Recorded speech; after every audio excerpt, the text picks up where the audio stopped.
Hello everyone, welcome to NCERT assistant. ये video है part 2 जो हमारा क्लास 6 का chapter 2 from hunting gathering to growing food.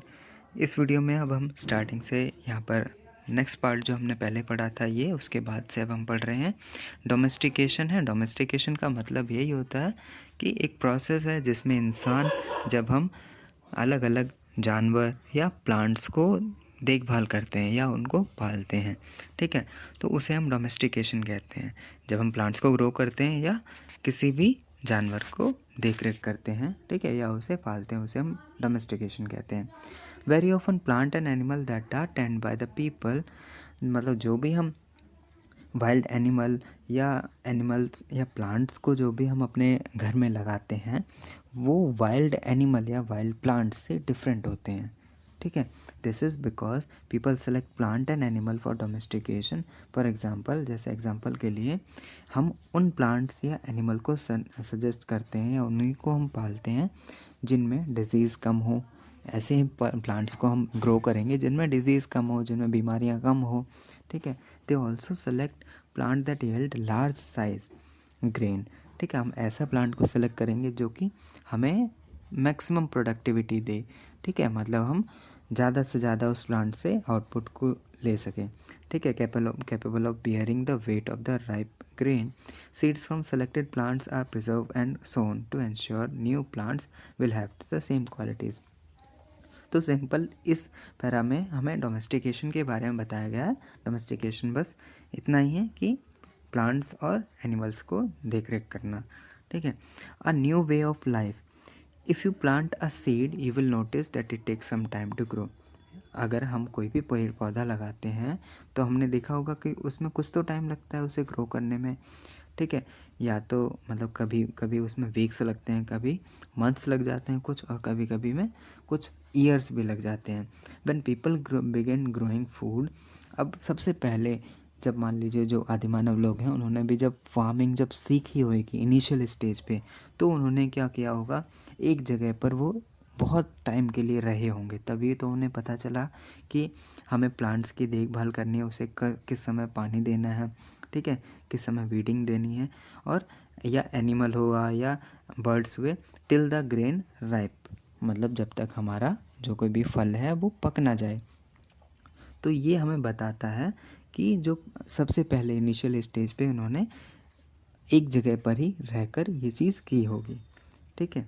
आगे नेक्स्ट है हमारा, as grain had to be stored for both food and seed.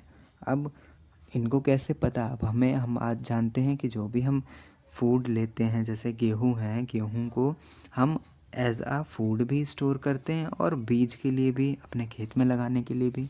तो same चीज़ पहले भी हुई होगी, तो लोगों ने उस समय भी, people had to think a way of storing it, ठीक है। उस टाइम भी लोगों ने सोचा हुआ कि इसको कैसे स्टोर करना है, ठीक है। तो इसीलिए उन्होंने they began making large clay pot, ठीक है, और वो basket dug pits into the ground, ठीक है। तो इसीलिए उन्होंने पहले भी क्ले पॉट्स बनाए थे जिसमें कि अपना स्टोर कर सकें जो भी ग्रेन वगैरह जो प्रोड्यूस हो रहे हैं वो।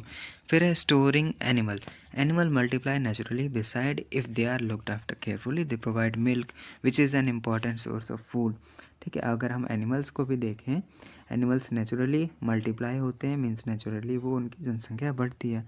अगर हम उनको अच्छे से देखभाल करें तो हमें भी वो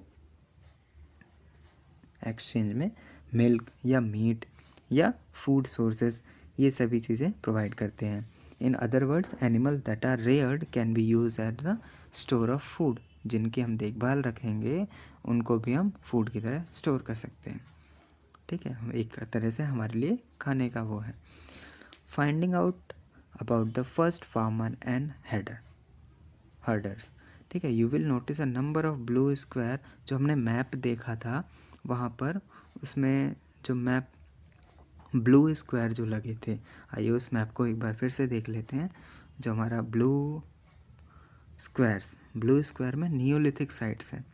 जब पैलियोलिथिक साइट के बाद में कुछ समय बाद ये आई थी नियोलिथिक साइट्स, ठीक है। जैसे ये सभी जो स्क्वायर दिखाई दे रहे हैं ब्लू कलर में, हुल्लूर, और उसके बाद है कोलेवा, कोलेदवा, फिर है महागढ़ा, तो ये मेहरगढ़, तो ये ऐसी साइट्स थी जो पैलियोलिथिक पुरानी थी, ये न्यूलिथिक साइट्स थी। ठीक है, न्यूलिथिक साइट्स में मतलब जब थोड़ी बहुत लोगों को समझ हो चुकी थी। ठीक है, नवपाषाण युग जिसे हम बोलते हैं हिंदी में। अब हम यहाँ पर थे कि first farmer each mark from the site where the archaeologist have found evidence of the early farmer and herders. जो अभी हमने ब्लू स्क्वायर जो देखे थे, उन जगहों पर हमारे जो आर्कियोलॉजिस्ट हैं उनको एविडेंसेस मिले हैं फार्मर्स के और हर्डर्स के। ठीक है, these are found all over the subcontinent, ये और भी जगहों पे मिले हैं। मोस्ट इम्पॉर्टेंट जो है नॉर्थ वेस्ट में, जो हमारा प्रेजेंट डे कश्मीर में है, इन ईस्ट साउथ इंडिया, इन सभी जगहों पे लगभग मिले हैं। To find whether the site were settlement of farmer और herder, scientist study evidence of plant and animal bones. इस चीज़ को और भी पुख्ता करने के लिए लोगों ने, जो हमारे आर्कियोलॉजिस्ट हैं, उन्होंने वहाँ पे और स्टडी करी है, जो एविडेंस मिले हैं जैसे प्लांट और एनिमल्स की बोन। ठीक है, one of the most exciting finds include the remains of the burnt grain. मतलब एक जो एक्साइट करने वाली चीज़ हमें मिली है वहाँ पर बर्न्ट ग्रेन, मतलब भुना हुआ जो है, जो ग्रेन का दाना है वो मिला है। These may have been burnt accidentally on the purpose. Scientists can identify these grain and so we know that a number of crop were grown in the different part of the subcontinent. ठीक है, तो इससे हमारे जो लोग हैं उन्होंने, archaeologist ने अंदाज़ा लगाया कि अलग अलग टाइप की जो क्रॉप्स हैं उस टाइम पे पैदा की जाती थी। अब नेक्स्ट है हमारा towards a settled life. Archaeologist have found traces of hut houses at some site, for instance in Burzahom in present day Kashmir. मतलब एक ऐसी ऐसी साइट्स भी मिली हैं जहाँ पर घर भी बने हुए हैं। ठीक है, झोपड़ी टाइप बनी हुई है, विच वर डग इनटू द ग्राउंड, जो अभी नीचे से जब खुदाई करने पे मिले हैं। ठीक है, these may have provided shelter in the cold weather. Archaeologist have also found cooking hearths both inside and outside the hut. ठीक है, जिसमें हम खाना पकाते हैं वो एक भट्टी टाइप वो भी मिली हैं। Which suggest that depending on the weather people could cook food either indoor or outdoor. मतलब वो ये बताते हैं कि डिपेंड करता है वेदर पे, तो लोगों को वेदर की भी नॉलेज होने लगी थी कि किस समय हमें अंदर खाना बनाना है और किस समय बाहर खाना बनाना है। ठीक है, फिर है stone tools have been found from many sites as well. Many of the these are different from the earlier palaeolithic tools. तो ये जो न्यूलिथिक हमारी जो एज आई है वो क्यों आई है, क्योंकि इसमें कुछ ना कुछ बदलाव आया है। पैलियोलिथिक जो है इनिशियल स्टेज थी, न्यूलिथिक में हमें नई नई चीज़ें मिली हैं और कन्फाइंड मिली हैं। कन्फाइंड मीन जो थोड़ी सी और एडवांस्ड हैं, जो टूल्स मिले हैं वो भी। ठीक है, these include tools for polished, they have a fine cutting edge. ठीक है, and मोर्टार्स and pastel use for grinding grain and other plant produce. Mortar and pastel use for grinding grain even today. ठीक है, मतलब ऐसी ऐसी चीज़ें मिली हैं। देखिए जैसे उनके ये न्यू स्टोन्स हैं, ये अलग अलग टाइप के स्टोन्स हैं यहाँ पर। ठीक है, ये हैं, ये अलग अलग टाइप के स्टोन्स हैं जो बाद में मिले हैं। Many kind of earthen pot have been also been found. जो अर्दन मतलब जो मिट्टी घड़े हैं, मिट्टी के पॉट टाइप हैं, वो भी हमें ज़मीन के अंदर मिले हैं। People begin using pot for cooking food specially grain like rice. तो ये पता चलता है कि इन्होंने जो खाना है वो पकाना चालू किया था इसमें। ठीक है, अभी नेक्स्ट जैसे ये है, इस टाइप के स्टोरेज के लिए यूज़ किए जाते थे ये। ठीक है, diets beside the began weaving cloth using different kind of material, for example cloth that could now be grown. ठीक है, इसके बाद में क्या है, did things change everywhere at or at once. मतलब जो चीज़ें हैं वो एकदम से नहीं बदली गई हैं, वो उनको बहुत सालों के साल लगे हुए हैं, बहुत ज़्यादा टाइम लगा है कहीं कर पे। ठीक है, तब जाके वो सब चेंजेस हुए हैं। Continue to in many areas man women still continue to hunt and gather food and elsewhere people adopt farming and herding slowly over several thousand year. ठीक है, कुछ हज़ारों साल बाद तब जाके धीरे धीरे ये एक्टिविटीज़ और काम में आने लगी। फिर नेक्स्ट है a closer look living and dying in Mehrgarh. Mehrgarh क्या है, यहाँ पर एक ख़ास चीज़ क्या थी, एक फर्टाइल प्लेन है जो कि बोलन पास के पास में है, which is one of the most important route into the Iran।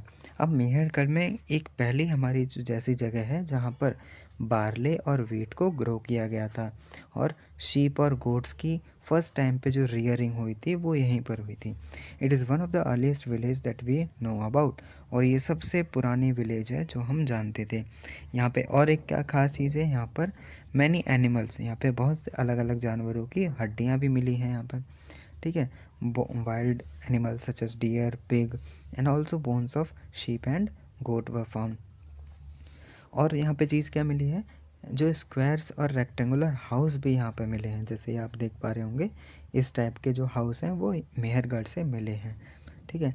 When people die, और यहाँ पर एक और चीज़ मिली है कि जब लोग मर जाते हैं their relative and friends generally pay respect to them, people look after them perhaps in the belief that there is some form of life after that. Burial is one of such arrangement।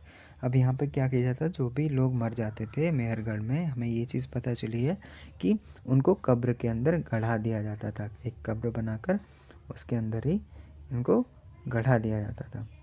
ये पहले के time पे हुआ करता था, मेहरगढ़ में ये चीज़ होती थी।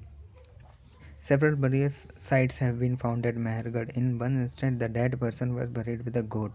एक इंस्टेंट में तो यहाँ पर बताया गया कि जो एक मृत आदमी जो है वो गोट के साथ में उसको रखा गया था। इनका मानना ये था कि लाइफ जो है, एक जब आदमी जब मर जाता है उसके बाद भी उसका जीवन कुछ ना कुछ होता है, इसी वजह से ये इनकी यहाँ पर धारणा थी। इसीलिए which were probably mean to serve as a food in the next world. इन्होंने जैसे ये गोट को दिया था, गोट उसके साथ में ही दफन कर दी थी, क्यों, ये सोच के कि एज अ फूड काम करेगी इसके नेक्स्ट वर्ल्ड में, जो दूसरे संसार में ये जा रहा है, ठीक है। नेक्स्ट है हमारा cave painting in France. Next है केव पेंटिंग्स इन फ्रांस। यहाँ पर ये पेंटिंग्स थी, जैसे यहाँ पर आप देख पा रहे हैं, यहाँ पर एक दो बुल बनाए गए हैं।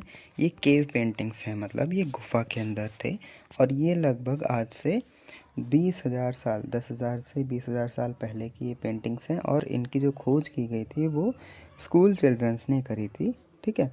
और लगभग 100 साल पहले इनकी खोज की गई है, और ये जो पेंटिंग है वो लगभग 20,000 साल पहले की हैं। तो इसमें सिर्फ ये बताया गया कि जैसे ये जो केव पेंटिंग्स थी, इनमें पेंट करने के लिए क्या यूज़ किया गया था। देखिए, जैसे the colour were made from the minerals like iron और चारकोल, ठीक है। तो ये सभी जो पेंटिंग की गई हैं ये बहुत पुरानी हैं, और ये बताती हैं कि हमने किस तरीके से यहाँ पे पेंटिंग्स यहाँ पे की गई थी। नेक्स्ट अब हमारा है, एक और हमारी साइट दी गई है न्यूलिथिक साइट, जो कि टर्की में है, जिसका नाम क्या है, सेटल हयूक। सेटल हयूक नाम से ये एक साइट है हमारी, जो कि टर्की में है। अब यहाँ पर भी हमें बहुत से कुछ जो हमारे आर्कियोलॉजिस्ट हैं उन्होंने कुछ चीज़ों को ढूंढा है, जैसे यहाँ पर रेड सी से काउरीज और shells from Mediterranean sea. Shells जैसे शेल जैसे हम देखते हैं जो शीप जो यूज़ होती हैं, तो उनको ये एज अ स्टोरेज यूज़ किया करते थे। और remember there were no cart, most of things would have been carried on the back of the pack animal and such as cattle or by people.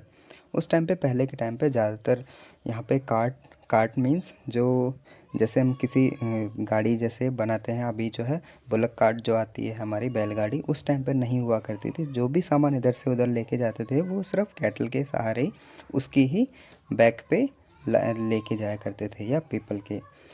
तो ये एज अ साइट थी। ये chapter हमारे यहाँ पर एंड होता है, और आपको कैसा लगा तो बताइए हमें कमेंट सेक्शन में, ठीक है। तो जो भी क्वेश्चंस हैं आप हमें पूछ सकते हैं। So thank you for watching. आप इसे लाइक करें, शेयर करें और सब्सक्राइब भी करें, और यदि और कोई पूछना चाहते हैं क्वेश्चन या इम्प्रूवमेंट चाहते हैं तो प्लीज़ कमेंट करें। Thank you.